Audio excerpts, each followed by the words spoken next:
Michael during that trial?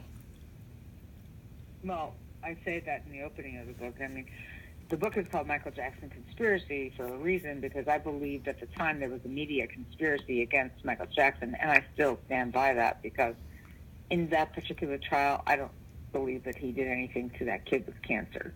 He was trying to have some damage control in his career. I believed that he was guilty of something with Jordy Chandler, or he would not have given a $20 million payment as a settlement, though his manager insisted to me that people convinced Michael Jackson of that because they said it was, quote, like a quarter to him, like it was no money in the face of all he was making. I just, all I know about Michael Jackson and all the different elements of his childlike behavior and having all these things for children on his property always didn't rub me the right way. And I went into the trial thinking, absolutely, he did this. Mm-hmm. But I came out believing that while I'm not sure about what he'd done in his life prior to that particular case, I certainly felt that those people that were accusing him, the Arvizo family and Gavin Arvizo in particular, was an opportunist, and that was testified to, Steve, in front of all of us in court by various public figures, entertainers, that this family had actively pursued to get money from. And that included George Lopez, who testified, and it included Jay Leno, who testified that these people the kid seemed overly effusive and that he didn't trust them for the Make-A-Wish that they wanted. It included Chris Tucker, who testified that this family had come onto the set of Rush Hour 3 and were starting to take things and were getting very grabby and were being obnoxious, and that actually Chris Tucker warned Michael Jackson, stay away from these people because they're grifters. And so I think, however, Michael Jackson, with Martin Bashir at his side, was desperate to have a documentary done that was going to clear him and do damage control from the settlement with Jordy Chandler. Unfortunately, Martin Bashir's idea was to make a name for himself by turning the tables on Jackson. He's the one, allegedly, that brought this family up to Neverland because they had been helped by Jackson, with Jackson doing blood drives for the kid and whatnot. This is what his lawyers have told me. So Bashir brings his family up there to hold hands and sit on the bed, and he's the one who suggested they hold hands and say, oh, yes, we all sleep in the bed together, and it's very nice, and we have milk and cookies. And then, once the documentary airs, people go wild, and the whole world is calling. And I think that family, who lived in a one-room apartment in a barrio in East Los Angeles, had been offered a lot of money by every National Enquirer and whatnot in the world, and realized, you know what, we're not going to go to the police about this.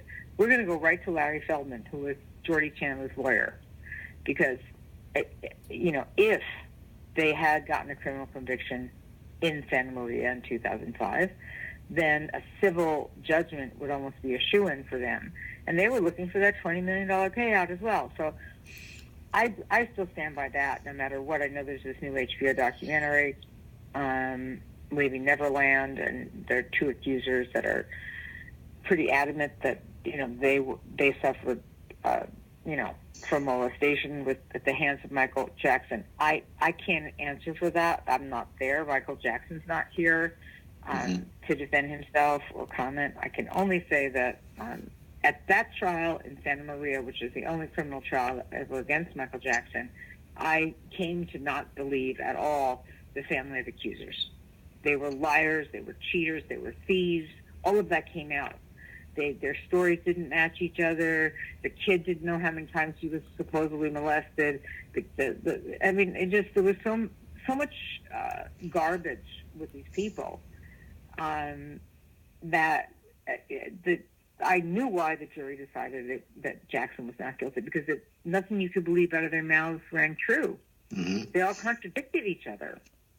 What I see, and of course I never met Michael Jackson, but part of what at least I thought I saw in Michael was perhaps a person who never really had a quote-unquote normal childhood and maybe didn't know how to relate socially as well as probably some people did know how to.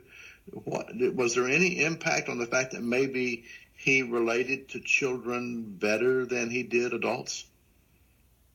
Oh, definitely that came up again and again. But not so much in the trial, but in the course of looking at the Bashir interview. Actually started off the trial, and we sat and had to watch 2.5 hours of it unedited. And as Michael Jackson is talking with Martin Bashir over and over again, the more he's talking, the more you're realizing this guy is like a kid. You do realize it. I mean, it's not a put on. It's who he is, or was, rather. You know, he talks like a child. He acted like a child. You know, when he spoke of his father, he was deathly afraid of his father. You know, I met Joe Jackson. He's not, you know, he's gone now too, but he was not the easiest guy to handle. I can tell you that. He was rough even on me, and I was meeting him for half an hour. I couldn't believe, you know, his mentality. It was very cruel. Let me put it that way.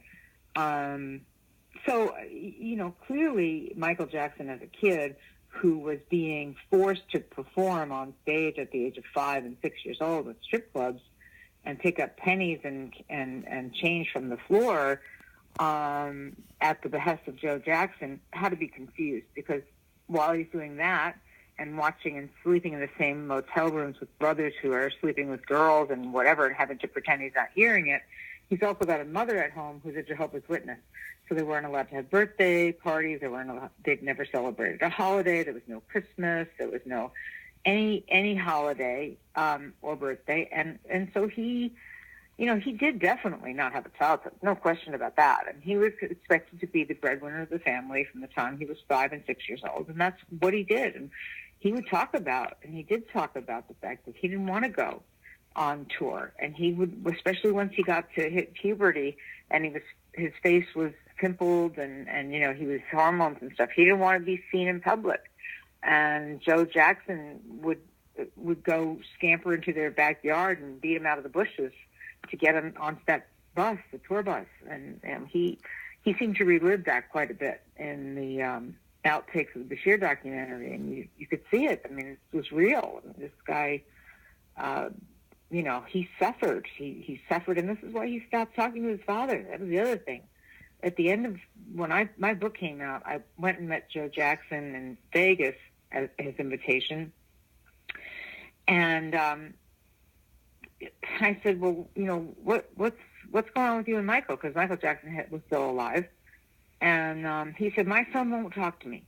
I can't get him on the telephone. He just won't see me and he won't talk to me. And I thought, well, that's weird, because Joe was at the trial and with Catherine. They were very supportive. They were there every day of the trial. And I couldn't understand why Michael would have just dumped his own father completely as an adult, until I realized, oh, okay, Joe is still very much controlling, monstrous type of guy.